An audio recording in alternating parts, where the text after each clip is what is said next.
Assalamualaikum warahmatullahi wabarakatuh. Kami dari kelompok 4 akan membahas tentang metode non-parametrik.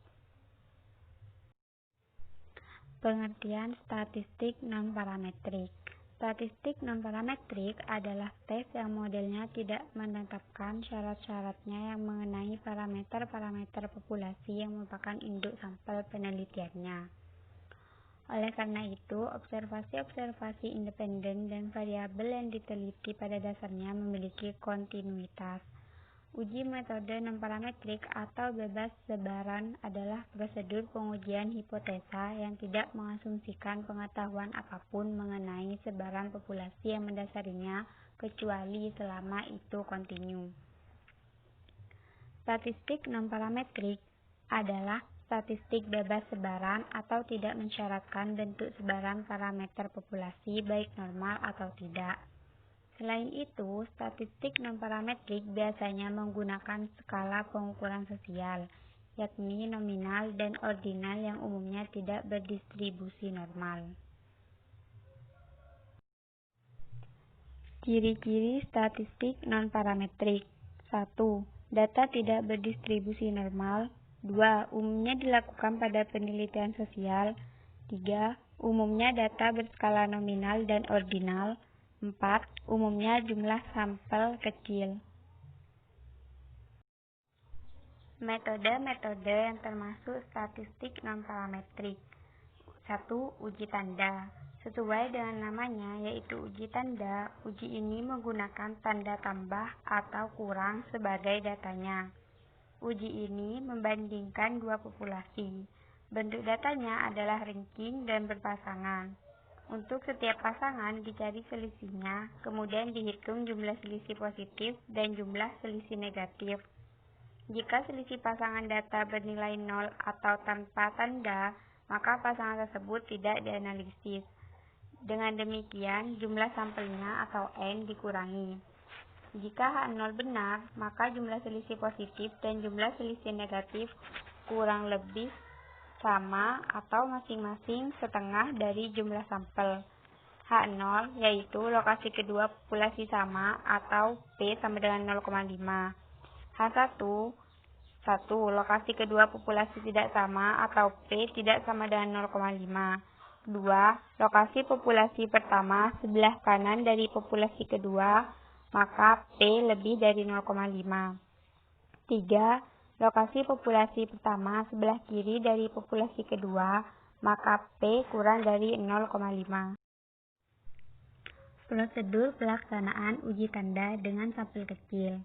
A. Menyatakan hipotesis 0 dan hipotesis alternatif. B. Memilih taraf nyata, misalnya 5%, 1%, atau 10%.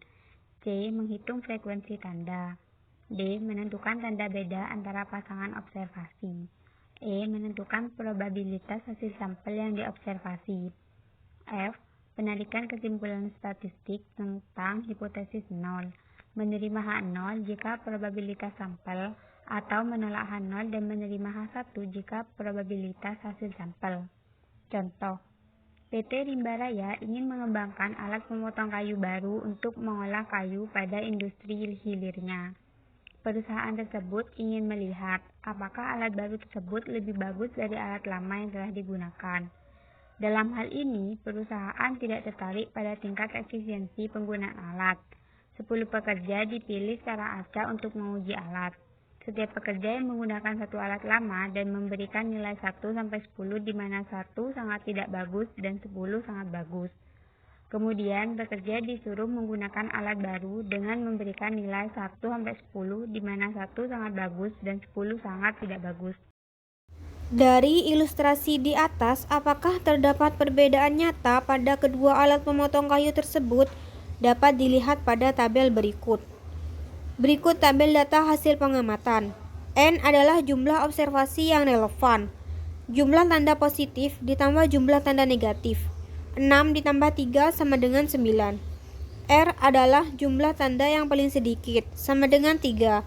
Penyelesaian. A. Menyatakan hipotesis 0 atau H0 dan hipotesis alternatif atau H1. H0 dibagi P sama dengan 0,5. atau alat baru tidak lebih bagus dari alat lama. H1 dibagi P lebih dari 0,5, di mana P adalah probabilitas adanya penggunaan alat yang lebih baik. B. Memilih taraf nyata. C. Menghitung frekuensi tanda. Dari data di atas diperoleh 6 tanda positif, 3 tanda negatif, dan 1 tanda nol. D. Menentukan tanda beda antara pasangan frekuensi. Untuk tanda beda ini sudah tertera pada tabel data pengamatan. E. Menentukan probabilitas hasil sampel yang diobservasi. Dari data diperoleh N sama dengan 9 dan R sama dengan 3.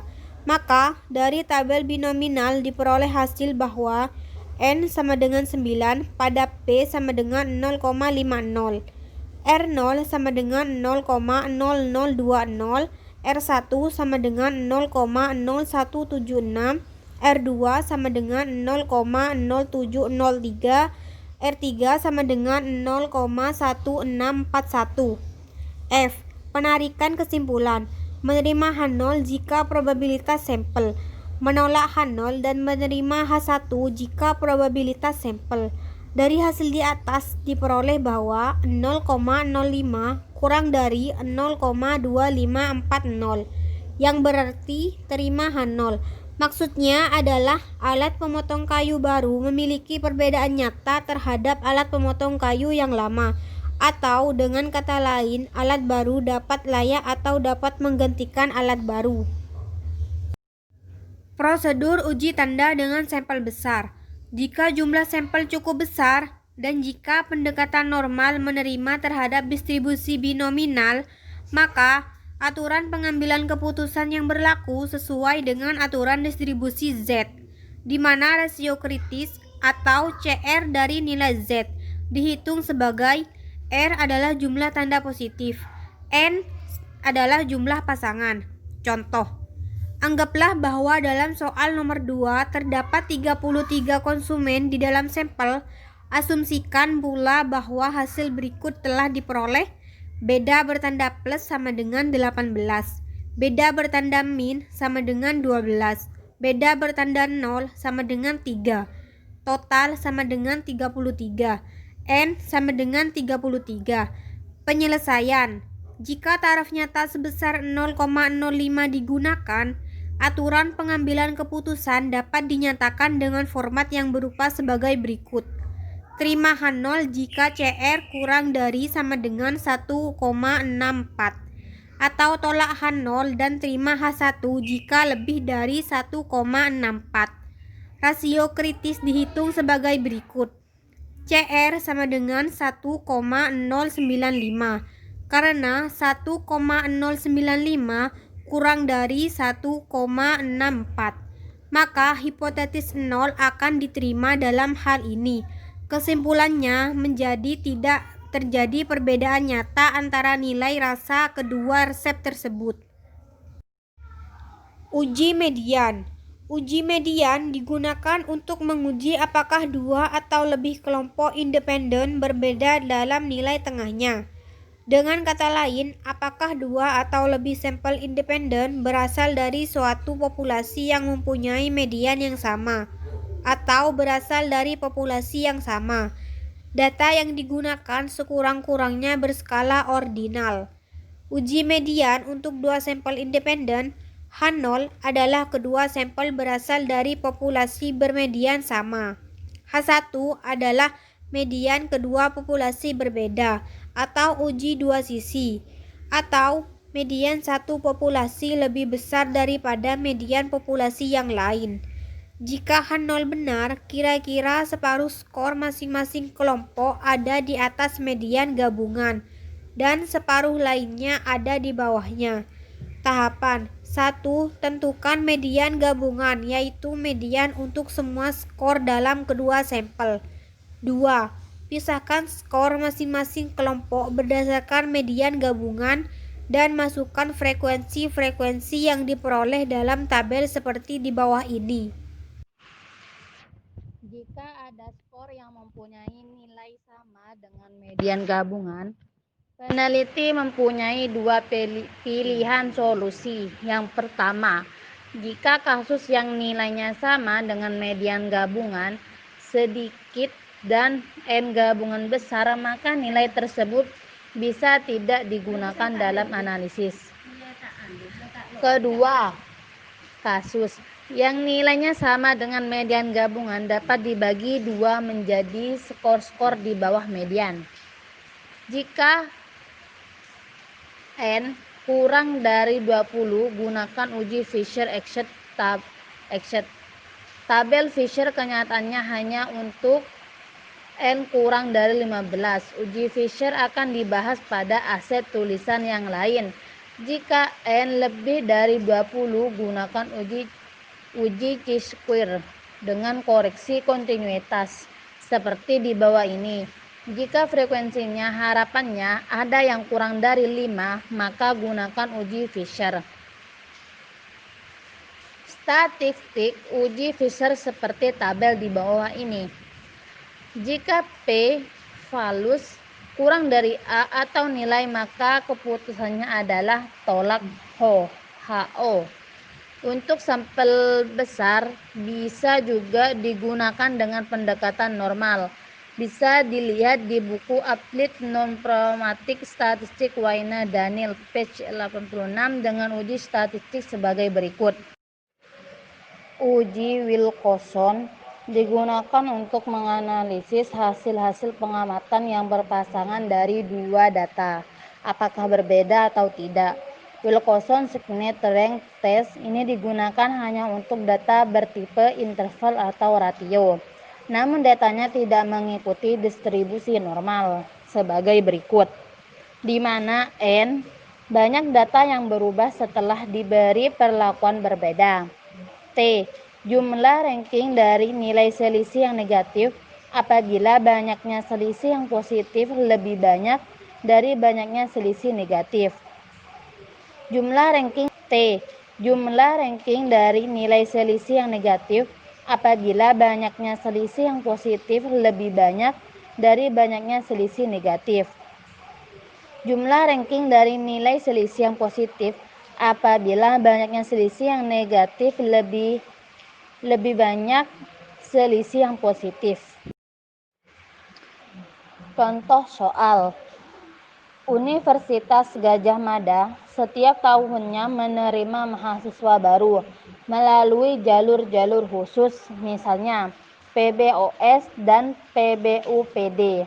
Guna mengetahui kualitas mahasiswa yang telah diterima melalui jalur tersebut, dilakukan tes matrikulasi dan pihak pelaksana melakukan 2 kali ujian, yaitu sebelum program matrikulasi dilakukan dan setelahnya, untuk mengetahui keefektifan program tersebut, dan untuk itu diambil sampel sebanyak 15 orang dari kelompok IPA untuk mata ujian fisika dan diperoleh data sebagai berikut. Analisis dalam SPSS adalah sebagai berikut. Inputkan data seperti tampak di bawah ini. Dari output tersebut diperoleh 3. Tes atau tidak ada perbedaan antara variabel sebelum dan sesudah sebanyak 1 observasi. Oleh karena jumlah ranking negatif lebih kecil dibanding ranking positif, maka nilai T yang digunakan adalah jumlah ranking yang negatif. Selanjutnya, dilakukan uji hipotesis. HO D sama dengan 0. Tidak ada perbedaan nilai T sebelum matrikulasi dan sesudah matrikulasi. H1D 0. Ada perbedaan di antara nilai tes sebelum matrikulasi dan sesudah matrikulasi. Tingkat signifikansi A. Untuk nilai statistik uji ditinjau dari tabel output berikut. Dari tabel diperoleh nilai sig sama dengan 0,001 0,022 daerah kritis. HO ditolak jika nilai sigma kurang dari nilai alfa. Kesimpulan, oleh karena nilai sig sama dengan 0,022 kurang dari alfa sama dengan 0,05, maka HO ditolak, yang berarti bahwa ada perbedaan nilai fisika mahasiswa sebelum dan sesudah mengikuti program matrikulasi.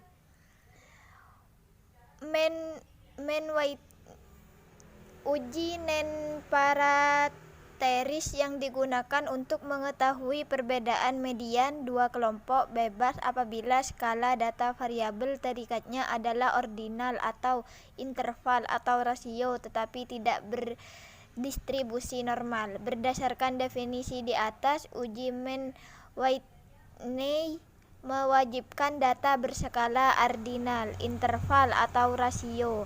Apabila data interval atau rasio, maka distribusinya tidak normal. Sumber data adalah dua kelompok yang berbeda. Misal kelas A, kelas B, di mana individu atau objek yang diteliti adalah objek yang berbeda satu sama lain.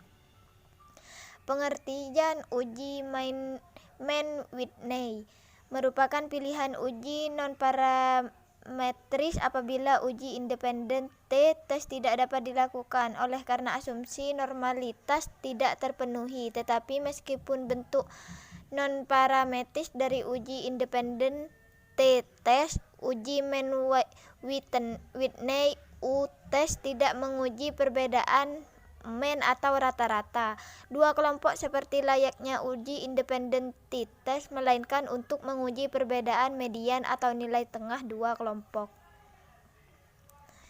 Tujuan uji Mann-Whitney. Seseorang akan melakukan uji Mann-Whitney u-test apabila menemui kasus diketahui dengan jelas bahwa terdapat perbedaan median, bentuk dan sebaran data sama, tetapi tidak diketahui secara pasti apakah perbedaan median tersebut bermakna atau tidak.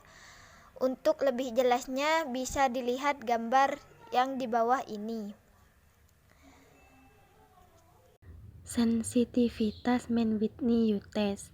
Maka dapat diartikan bahwa uji Mann-Whitney u-test atau MWU sangat sensitif terhadap perubahan median. Sebagai pilihan lain adalah uji Kolmogorov-Smirnov Z atau KSZ. Untuk uji dua sampel bebas, uji KSZ ini berbeda dengan MWU, di mana KSZ bukan hanya menguji perbedaan median dan mean, melainkan juga perbedaan varians. Maka oleh karena itu, jika asumsi homogenitas dalam uji MWU tidak terpenuhi, maka KSZ dapat menjadi alternatif. Kelebihan dari uji KSZ adalah tidak begitu sensitif pada median, melainkan sensitif pada mean dan varians. Asumsi Mann-Whitney. Berdasarkan uraian di atas, maka dapat disimpulkan asumsi yang harus terpenuhi dalam Mann-Whitney u-test yaitu 1. Skala data variabel terikat adalah ordinal, interval atau rasio. Apabila skala interval atau rasio, asumsi normalitas tidak terpenuhi, atau normalitas dapat diketahui setelah uji normalitas. 2. Data berasal dari dua kelompok. Apabila data berasal dari 3 kelompok atau lebih, maka sebaiknya gunakan uji Kruskal-Wallis. 3. Variabel independen satu dengan yang lainnya.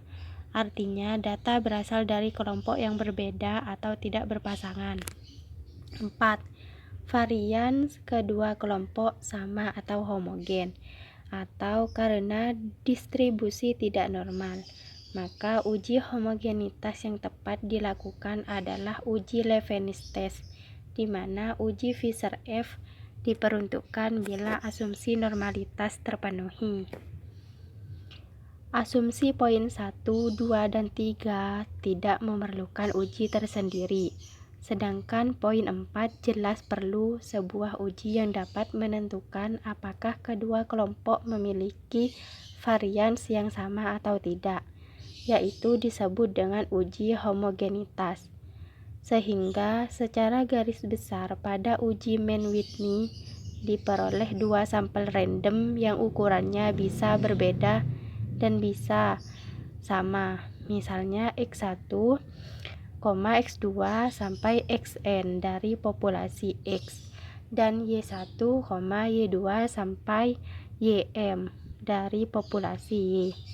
Adapun secara lengkap format uji hipotesis dari uji ini yaitu H0.2 mu sama dengan mu I, arti dalam kurung tidak ada perbedaan rata-rata di antara kedua sampel. H1.2 mu tidak sama dengan mu I. Dalam kurung terdapat perbedaan rata-rata antara kedua sampel.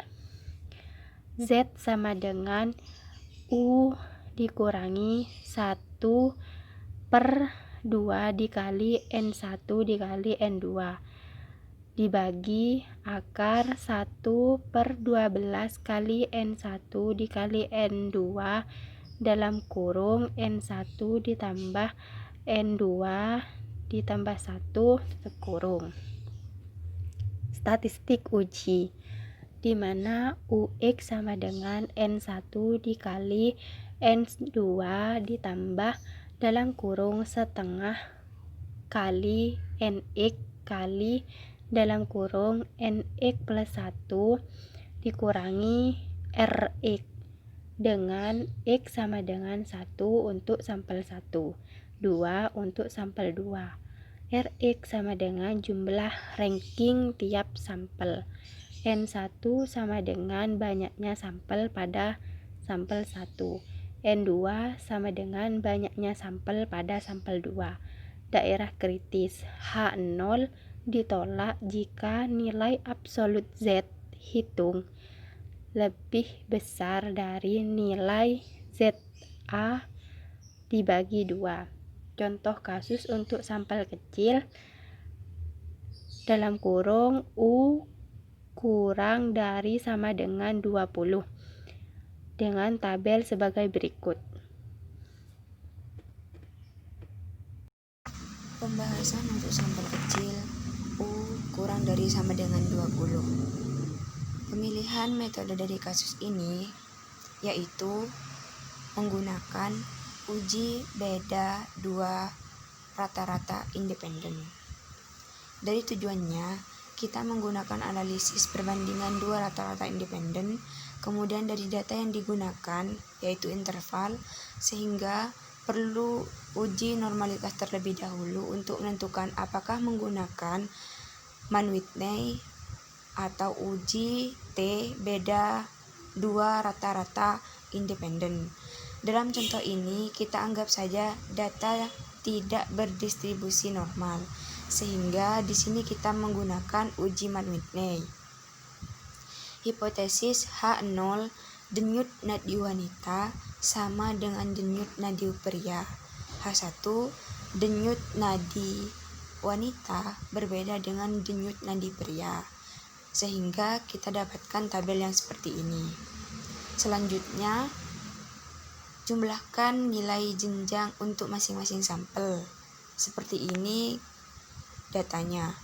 Kemudian hitung nilai statistik uji U setelah melalui langkah-langkah di atas. Sekarang saatnya untuk menghitung statistik U. Pertama yaitu dengan menghitung U1. Berikut perhitungannya. U1 sama dengan N1 kali N2 tambah N2 dalam kurung N2 tambah 1/2 kurangi jumlah ranking, dan dihasilkan yaitu U1 sama dengan 9 kali 7 tambah 7 dalam kurung 7 tambah 1/2 dikurangi 38,5. Hasilnya adalah 52,5. Sedangkan untuk menghitung U2 bisa dengan menggunakan rumus U2 sama dengan N1 kali N2 kurangi U1. U2 sama dengan 9 kali 7 kurangi 52,5. U2 sama dengan 10,5. Kemudian dari kedua nilai tersebut diambil nilai terkecil yaitu 10,5 yang digunakan untuk membandingkan dengan tabel Mann-Whitney. Kesimpulannya, oleh karena nilai U statistik uji lebih kecil dari U tabel Mann-Whitney yaitu 10,5 kurang dari 12, sehingga keputusan H0 ditolak dan H1 diterima. Sehingga bisa disimpulkan ada perbedaan antara denyut nadi pria dan denyut nadi wanita. Contoh kasus untuk sampel besar U lebih dari 20. Dari tabel berikut, pembahasan untuk sampel besar U lebih dari 20. Hipotesis H0, kepadatan rumah nelayan dan rumah petani sama. H1, terdapat perbedaan kepadatan rumah nelayan dengan rumah petani. Hitung nilai statistik uji U sebelum melakukan perhitungan statistik uji. Lakukan tahap seperti pada contoh sebelumnya, yaitu mengurutkan data, kemudian buat rank, lalu dijumlahkan sehingga hasilnya seperti pada tabel di atas.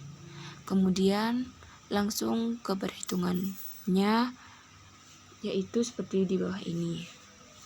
Sama dengan yang tadi. Kedua, untuk menghitung U2 bisa dengan menggunakan rumus U2 sama dengan N1 kali N2 kurangi U1.